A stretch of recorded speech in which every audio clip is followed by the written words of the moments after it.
आज मैं बात करने वाली हूँ एक ऐसी कहानी के बारे में जिसे बनाया है ब्रेकिंग बैड और बेटर कॉल सॉल के मास्टरमाइंड विंसी गिलिगन ने।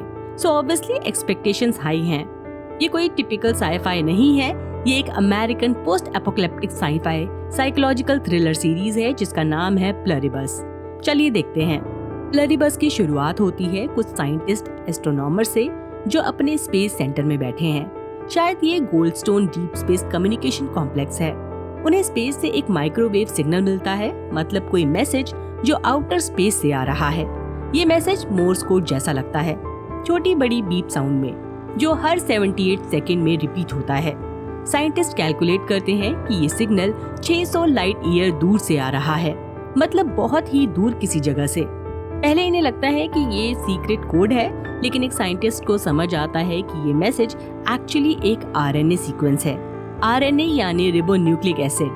ये डीएनए का मैसेंजर होता है, मतलब डीएनए के पास जो इंस्ट्रक्शंस होती हैं उन्हें आरएनए ले जाता है और बॉडी के अलग अलग पार्ट्स तक पहुंचाता है। सोच लो जैसे डीएनए बॉस है और आरएनए उसका एम्प्लॉय। डीएनए के ऑर्डर को आरएनए ले जाता है और बताता है कि कौन सा प्रोटीन बनाना है। ये साइंटिस्ट सोचते हैं कि अगर आरएनए है तो उसे डीएनए में बदल कर देखा जाए, शायद उस डीएनए में कुछ छुपी हुई इंफॉर्मेशन हो। डीएनए यानी डीऑक्सीरिबोन्यूक्लिक एसिड। ये बेसिकली हमारी बॉडी का ब्लूप्रिंट है, मतलब एक डिजाइन या कोड जिसमें लिखा होता है कि हम कैसे दिखेंगे, हमारे बाल का रंग क्या होगा, हाइट कितनी होगी, स्किन टोन और अंदर के ऑर्गन्स कैसे काम करेंगे।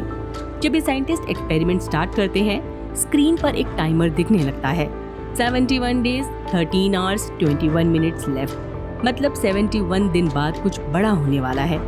फिर ये कुछ चूहों में डीएनए सॉल्यूशन इंजेक्ट करते हैं और उन्हें ऑब्जर्व करते हैं कि उनकी बॉडी में क्या बदलाव आ रहा है। दूसरी तरफ एक और कहानी शुरू होती है एक राइटर कैरल की। वो डेलिस में अपनी बुक रीडिंग इवेंट में होती है अपनी मैनेजर और पार्टनर हेलन के साथ। कैरल अपने फैन से मिलती है, उनसे बातें करती है, उनके साथ फोटोज खिंचवाती है मुस्कुराते हुए। लेकिन जैसे ही वो अपनी गाड़ी में बैठती है, वो अपना असली मूड दिखाती है। पता चलता है उसे अपने काम और अपने फैंस दोनों से थोड़ा प्यार भी है और थोड़ा गुस्सा भी, मतलब एक लव हेट रिलेशनशिप। ये सीन ऐसा लगता है जैसे शो के क्रिएटर विंसी गिलिगन अपने ब्रेकिंग बैड और बेटर कॉल सॉल के फैंस के साथ अपने एक्सपीरियंसेस पर थोड़ा मस्ती कर रहे हों। अब सवाल ये है, ये स्पेस एक्सपेरिमेंट और कैरल की लाइफ आपस में कैसे जुड़ी है, ये आगे के एपिसोड्स में रिवील होगा। चलिए टाइमर पर आते हैं, जो एक बार फिर फ्लैश होता है। 29 दिन 23 घंटे और 49 मिनट बचे हैं किसी बड़े इवेंट के होने में। सीन शिफ्ट होता है मैरीलैंड के एक लैब में, United states army medical research institute of infectious diseases. यहाँ हम मिलते हैं दो साइंटिस्ट से, जेन और डी। दोनों लैब में आकर अपना काम शुरू करते हैं और रिसेप्शनिस्ट मेल से बात करते हैं। वो लोग बताते हैं कि जो डीएनए सीक्वेंस उन्हें आउटर स्पेस से मिला था, उससे इन्हें कोई नया रिजल्ट नहीं मिल रहा। इसलिए इन्हें डिसाइड करना पड़ता है कि लैब में जितने चूहे हैं उन्हें मारना होगा और एक्सपेरिमेंट दोबारा शुरू करना पड़ेगा। लेकिन जैसे ही वो ये प्रोसेस स्टार्ट करने जा रहे होते हैं, जेन और डी देखते हैं कि एक चूहा पहले से मरा हुआ लग रहा है। जेन उसे निकालकर उसकी heart beat, body condition check करती है। वो देखती है कि चूहा हिल नहीं रहा, लेकिन उसका दिल बहुत तेजी से धड़क रहा है, यानी कुछ अजीब हो रहा है। फिर अचानक वो चूहा जिंदा हो जाता है और जेन के हाथ पर काट लेता है। जेन के हाथ में सिर्फ एक लेयर की ग्लव्स होती है, जबकि उसे 2 लेयर्स पहननी चाहिए थी। इसलिए चूहे के काटने से उसके ग्लव्स फट जाते हैं और उसका खून निकल आता है।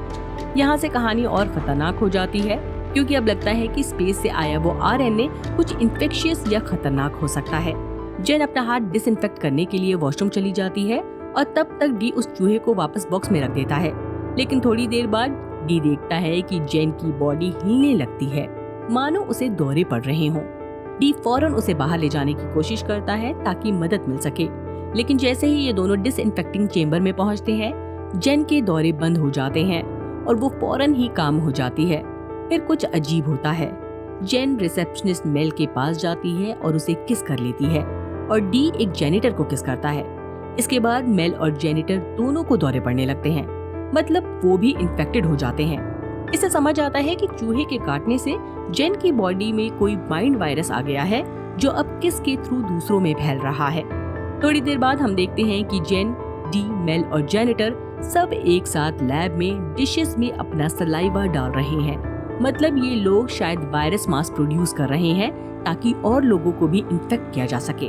और सबसे ज्यादा डिस्कस्टिंग मोमेंट तब आता है जब जेन रिसेप्शन के काउंटर पर रखे डोनट्स को चाट लेती है।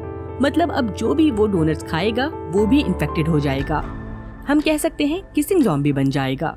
फिर से हम टाइमर देखते हैं। इस बार 3 घंटे 6 मिनट और 37 सेकंड बचे हैं। इसी वक्त कैरल और हेलन वापस अल्बुकर्क पहुंचते हैं। यहाँ एक बात गौर करने वाली है, ब्रेकिंग बैड और बेटर कॉल सॉल दोनों शोज भी अल्बुकर्क में सेट थे। तो नेचुरली ये सवाल उठता है कि क्या प्लरीबस भी उन्हीं शोज के सेम यूनिवर्स में सेट है? जवाब है नहीं, क्योंकि बेटर कॉल सॉल में रिया ने किम वेक्सलर का रोल प्ले किया था और यहाँ प्लरीबस में वो कैरल बनी है। हाँ, अगर हम इसे एक मल्टीवर्स स्टोरी समझना चाहें, जहाँ रिया का कैरेक्टर एक और रियलिटी में कैरल के रूप में नॉवेलिस्ट बनी, तो थियोरेटिकली पॉसिबल है। लेकिन इस एपिसोड में जो कुछ होता है उससे लगता है कि ये लोग अब अपनी असली पहचान खो चुके हैं। वो सब अब माइंड वायरस के कंट्रोल में है, जैसे कोई पपेट मास्टर अपने दिमाग से उन्हें कंट्रोल कर रहा हो। या फिर सिंपल शब्दों में कहें तो हो सकता है कि प्लरीबस का ब्रेकिंग बैड यूनिवर्स से कोई कनेक्शन ही ना हो। अल्बुकर्क की सेटिंग सिर्फ एक क्यूट ईस्टर एग हो सकता है, या फिर शायद विंसी गिलिगन को न्यू मैक्सिको में शो शूट करने पर टैक्स बेनिफिट मिलता हो, क्योंकि उन्होंने पहले भी वहां अपने शोज बनाए हैं। चलिए अब कहानी की तरफ बढ़ते हैं। कैरल और हेलन अपना लगेज लेते हैं और एक बुक शॉप में जाकर बुक रैक्स रीअरेंज करते हैं ताकि कैरल की बुक सबसे ऊपर और आसानी से दिखाई दे। इसके बाद दोनों बाहर जाने का प्लान बनाते हैं। वहाँ कैरल एक ड्रिंक लेती है, लेकिन हेलन ड्रिंक नहीं करती क्योंकि उसे ड्राइव करनी है और उनकी सेल्फ ड्राइविंग रेंटल कार तब तक स्टार्ट नहीं होती जब तक ड्राइवर ब्रेथलाइजर टेस्ट पास न करे। मतलब सिस्टम चेक करता है कि ड्राइवर ने ड्रिंक किया है या नहीं। दोनों बात करते हैं कि कैरल का अगला राइटिंग प्रोजेक्ट क्या होने वाला है। जैसे ही ये बाहर निकल रही होती है, बार के अंदर टीवी पर एक न्यूज फ्लैश होती है, एयरपोर्ट बंद कर दिया गया है। लेकिन बार में सब लोग अपनी ड्रिंक्स में बिजी हैं, इसलिए कोई भी उस खबर पर ध्यान नहीं देता। कैरल आसमान की तरफ देखती है और नोटिस करती है कि प्लेन्स ने एक अजीब सा पैटर्न बना दिया है, जैसे कोई लाइन बाय लाइन डिजाइन हो। दोनों समझने की कोशिश करते हैं कि ये क्या हो रहा है, लेकिन तभी कुछ और शॉकिंग होता है। एक आदमी जो बार से निकलकर अपने पिकअप ट्रक में जा रहा होता है, वो पार्किंग लॉट में एक कार से टकरा जाता है और बेहोश हो जाता है। कैरल फौरन उसकी मदद के लिए दौड़ती है, जबकि हेलन वहीं खड़ी रहती है। कैरल हेलन को आवाज लगाती है, हेल्प करो, लेकिन तब हेलन अचानक बेजान सी हो जाती है और धड़ाम से गिर पड़ती है, जैसे उसका बॉडी कंट्रोल चला गया हो। उसके गिरते ही कैरल का फोन टूट जाता है, तो वो अंदर बार में मदद लेने दौड़ती है। लेकिन जैसे ही वो अंदर पहुंचती है, वो शॉक हो जाती है। बार के सभी लोगों को दौरे पड़ रहे होते हैं, जैसे किसी ने उनकी बॉडी का कंट्रोल ले लिया हो। कैरल बड़ी मुश्किल से बारटेंडर के हाथ से फोन निकालती है, लेकिन जब वो इमरजेंसी नंबर डायल करती है, पता चलता है इमरजेंसी सर्विसेज अनअवेलेबल है। मतलब मदद के लिए कॉल करने का कोई ऑप्शन नहीं बचा। कैरल को समझ आता है कि अब उसे हेलन को हॉस्पिटल ले जाना होगा, लेकिन एक बड़ी दिक्कत है, उसने ड्रिंक की हुई है, इसलिए वो अपनी कार स्टार्ट नहीं कर सकती। वो जल्दबाजी में पिकअप ट्रक हाईजैक कर लेती है, वही ट्रक जिसमें वो बेहोश आदमी है। कैरल हेलन को ट्रक के पीछे लेटाती है और फौरन ड्राइव करने लगती है। हाईवे पर उसे एक पुलिस कार दिखाई देती है और वो सोचती है कि शायद पुलिस हेल्प करेगी, लेकिन जैसे ही वो पास जाती है, वो देखती है कि कार क्रैश हो चुकी है और पुलिस वाले भी शायद मर चुके हैं। आगे जाकर उसकी नजर शहर पर पड़ती है, जो आग में जल रहा है। तब उसे एहसास होता है कि बार वाली घटना कोई छोटी मोटी प्रॉब्लम नहीं थी, वो पूरे शहर में फैल चुका है। आखिर में वो हॉस्पिटल पहुंचती है, वहाँ भी डॉक्टर्स, नर्सेज और पेशेंट्स सब इन्फेक्टेड हैं। कैरल खुद एक स्ट्रेचर लाती है और हेलन को ट्रक से उतारने लगती है, लेकिन तब तक हेलन की सांसें रुक चुकी होती हैं, वो मर जाती है और इस बार क्लियरली वो वापस नहीं आने वाली। जब कैरल हेलन की मौत के गम में डूबी होती है, उसकी नजरें हॉस्पिटल पर पड़ती हैं। लोगों को दौरे आने बंद हो चुके हैं और सब सड़क पर आ जाते हैं। कैरल डॉक्टर नियोजन के पास जाती है और उसका ध्यान अपनी तरफ खींचती है, लेकिन जैसे ही वो ये करती है, नियोजन के साथ साथ बाकी सब लोग भी उसकी तरफ देखने लगते हैं, जैसे सब एक ही दिमाग से कंट्रोल हो रहे हों। फिर नियोजन आगे बढ़कर कैरल को किस कर लेता है, क्योंकि यही उनका माइंड वायरस फैलाने का तरीका है। ये सब देखकर कैरल शॉक में आ जाती है और ट्रक की तरफ भागने लगती है। तभी वो देखती है कि 2 लोग हेलन की बॉडी उठाने की कोशिश कर रहे हैं, कैरल उन्हें भगा देती है और गुस्से में चिल्लाती है, तुम लोगों को हुआ क्या? तब पूरी भीड़ एक साथ बोलती है, हम सिर्फ तुम्हारी हेल्प करना चाहते हैं। ये सुनकर कैरल और डर जाती है और फौरन ट्रक में बैठती है और घर की तरफ रवाना हो जाती है। इस जर्नी का एक हिस्सा एक कंटिन्यूअस शॉट में दिखाया गया है, जिसमें हम देखते हैं कि पूरा शहर इन्फेक्टेड हो चुका है।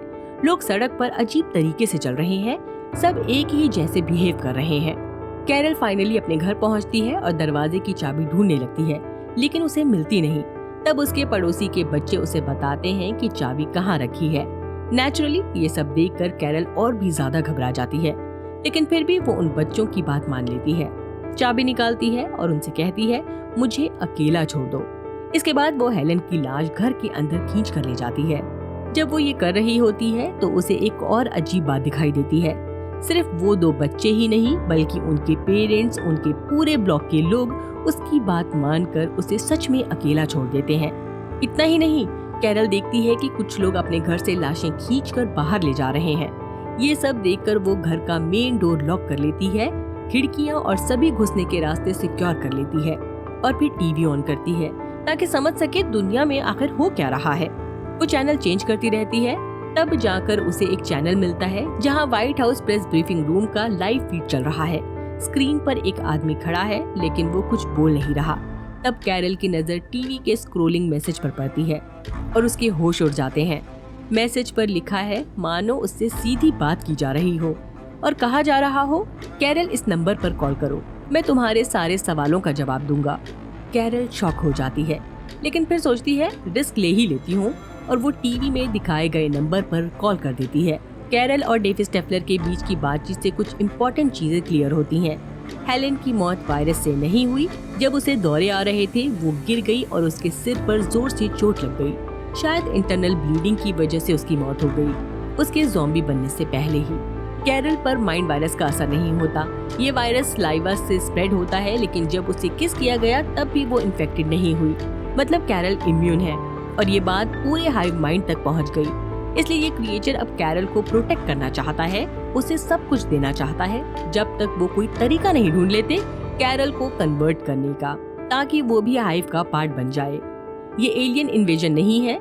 जो आरएनए वाली इन्फॉर्मेशन मिली थी वो शायद किसी एलियन स्पीशीज से आई हो, जैसे कॉन्टैक्ट मूवी में होता है, या फिर इंटरस्टेलर जैसी सिचुएशन हो जहाँ फ्यूचर के ह्यूमंस अपने पास्ट में ह्यूमन से बात कर रहे हैं।